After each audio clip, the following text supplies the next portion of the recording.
5 semaines après la rentrée scolaire 2024-2025, le monde éducatif togolais rentre en congé de détente à partir de ce vendredi 25 octobre 2024. Ici, à l'école primaire publique Nikonakwe Boka, cette petite pause s'avère pédagogiquement importante. Le congé de détente, c'est une courte période afin de récupérer en santé. L'enseignant, au cours de cette période, va essayer d'analyser ses enfants, où sont les manquements, quels sont leurs retards, qu'est-ce qu'il faut faire pour améliorer à la reprise. Pour les apprenants et les parents, ce temps doit être mis à profit. Aux parents, je dirais, pendant le congé de détente, vous devez encadrer au mieux vos enfants. Les enseignants donnent des devoirs de maison. Invitez vos enfants à prendre leur cahier et revoir les devoirs que les enseignants leur ont donnés. Vérifiez s'ils ont tout traité avant la reprise, afin que nous tous, on puisse construire la jeunesse. Sans les parents, on ne pourra rien, nous les enseignants. La directrice du groupe A, titulaire de la classe de CE2, a justement préparé des devoirs à cet effet. La même méthode est dupliquée par ses collaborateurs instituteurs. Aux parents alors de bien encadrer les enfants pendant ces 10 jours de détente.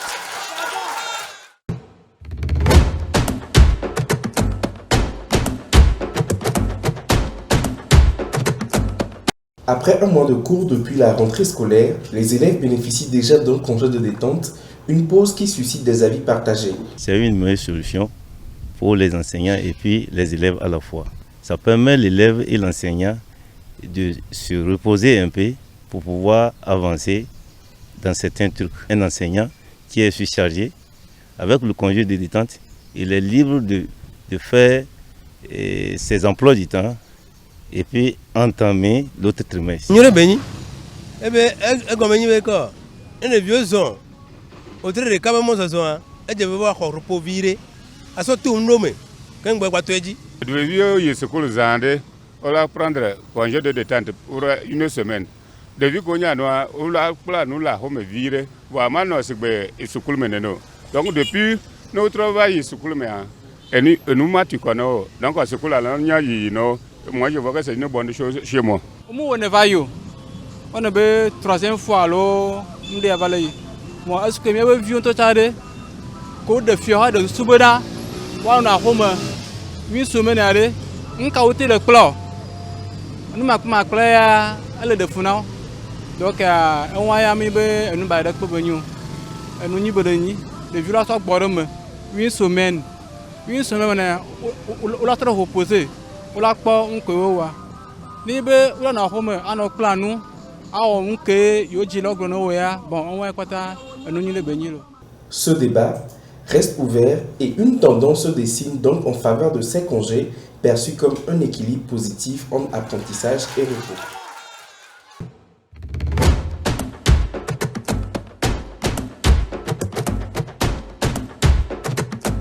Dans un monde où la vitesse et le format des repas semblent dominateurs, il est facile de négliger l'importance d'une alimentation saine. Pourtant, le plaisir de manger peut parfaitement s'allier à la santé. On mange mal, shawarma, hamburger, par ici, je ne sais pas quoi par là. C'est tellement salé, tellement sucré. Le cube, on a tellement, je sais pas, des variétés sur nos marchés. Ils portent des noms, chacun se lève et puis fabrique et puis lui donne son nom. Et tout ça, ça nous tue à petit feu. De plus en plus de personnes prennent conscience de l'impact de leur alimentation sur leur santé physique et mentale. L'haricot et aïmolo, comme la pâte, c'est la nourriture qui donne la force à un homme de résister dedans. Il est important d'adopter des habitudes alimentaires saines, favorisant le bien-être physique et mental. Lorsque vous avez une bonne alimentation, cela vous empêchera justement de développer des pathologies. Mais lorsque vous vous entêtez à avoir une mauvaise alimentation, cela vous conduit vers des pathologies qui vous conduiront plus tard vers les médicaments. Donc, il vaut mieux d'abord éviter ces complications, prendre du plaisir, surtout à bien manger, avoir une hygiène de vie équilibrée. Adopter une alimentation saine ne doit pas être perçu comme une contrainte, mais comme un chemin vers un mode de vie équilibré et épanouissant. En écoutant son corps, en sélectionnant des aliments variés et en cuisinant à la maison, chacun peut faire des choix éclairés qui nourrissent à la fois le corps et l'esprit.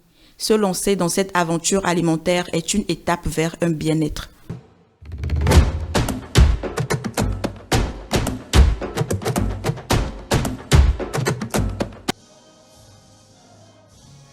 La mésaventure du football togolais se poursuit. Les U20 en Coupe UFOA-B n'auront pas dérogé à la règle. Malgré le match nul, 1 but partout devant le Ghana, les éperviers sont éliminés pour les demi-finales, faute à la victoire du Niger aux dépens du Bénin dans l'autre match. Dès le début du match, on a encaissé un but très tôt. À moins de 2 minutes, on a encaissé déjà un but. C'est ça qui a compliqué la tâche. On a manqué beaucoup d'efficacité. C'est des jeunes joueurs arrivés à l'approche de la surface, ils se précipitent. C'est des joueurs qui vont jouer des matchs pour acquérir de l'expérience. La plupart sont des joueurs de centre de formation. Donc on a joué contre une équipe qui joue déjà le championnat. Donc moi, à mon avis, il faut féliciter ces jeunes. Le Togo avait besoin d'une victoire. Pourtant, ce sont les Black Stars qui auront l'avantage dès la 2e minute de jeu. But de Afreyi Djeri. On joue avec un passeport. C'est avec un passeport qu'on joue. Il faut avoir moins de 20 ans pour jouer. Mais on a des joueurs qui n'ont pas de passeport. C'est le dernier moment, on les a laissés. Mais au cours de nos préparatifs, ils ont joué. Mais à l'approche de la compétition, ils n'ont pas de passeport. C'est ça notre problème. Menés, les Togolais égalisent à la 49e minute. Un superbe but de Kwereja Ouzeroudine. À 1 but partout, l'espoir était encore de mise, mais sera brutalement interrompu par le but du Niger dans l'autre match. L'espoir s'assombrit pour les éperviers qui n'iront pas à la prochaine CAN U20.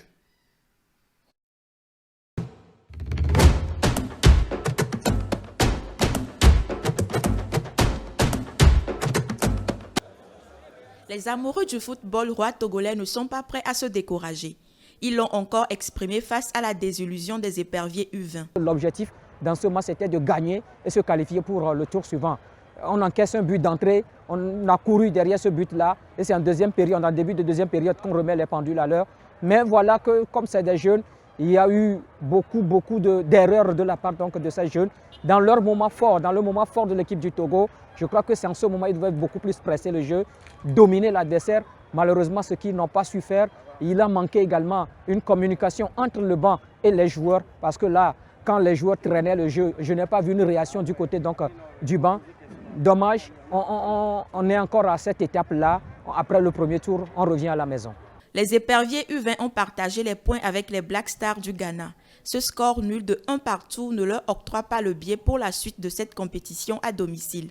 3 matchs, 3 points, les éperviers U20 vont devoir attendre la prochaine compétition. Ça fait quand même pratiquement 20 ans qu'on est dans cette histoire où on ne connaît pas exactement le nœud du problème. Aujourd'hui, je pense que cette équipe a récolté que ce qu'il a semé. On n'a rien fait pour aider ces jeunes pour pouvoir participer à cette compétition, que ce soit au niveau du gouvernement, que ce soit au niveau du ministère, que ce soit au niveau de cette fédération. Je pense que les joueurs n'ont pas été mis dans des conditions pour pouvoir donner le meilleur de eux-mêmes. Ça fait finalement des années que les éperviers toutes catégories ne font plus bonne impression. Ceci est aussi remarqué avec les clubs togolais en compétition africaine. Dans cette histoire, il y a aussi le coach qui a aussi une part de responsabilité parce qu'en aucun cas, on a vu cet entraîneur faire des sorties, dire à la presse par rapport à cette situation dans laquelle il est avec ces éléments. Je pense que c'est ce niveau amateurisme aussi de nos entraîneurs qui fait aussi que le peuple n'est au courant de rien et à la fin, on se rend compte, tout le monde est étonné de voir des réalités comme ça. Aujourd'hui, je suis fatigué, je suis dépité, je suis triste pour ces enfants-là qui n'ont rien à faire, qui n'ont rien d'autre que le foot. Et aujourd'hui, ce football-là, on ne sait pas là où, on ne sait pas comment ça va se passer, mais les enfants-là, il faut les féliciter. Honnêtement, c'est vraiment triste, mais après, les responsables, ils se connaissent et je pense qu'on va continuer le combat pour pouvoir quand même trouver quand même un point de chute.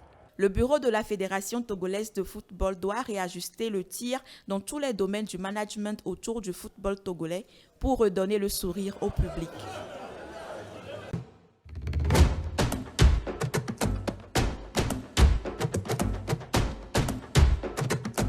L'utilisation contemporaine du français ne se fait pas sans faute.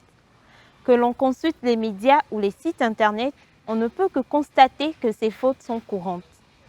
Prenons l'exemple du mot « accidenté ». Au lieu de dire un accidenté ou une accidentée pour désigner une personne qui a eu un accident, on dit plutôt une victime d'un accident. Et en ce qui concerne les engins accidentés, on parlera d'engins endommagés. Exemple. Amira, je viens de voir une voiture accidentée là tout de suite. On dit une voiture endommagée. Et le pire, tu ne sais pas. Il y a 3 personnes accidentées. Mais non. On dit des victimes d'un accident. Ah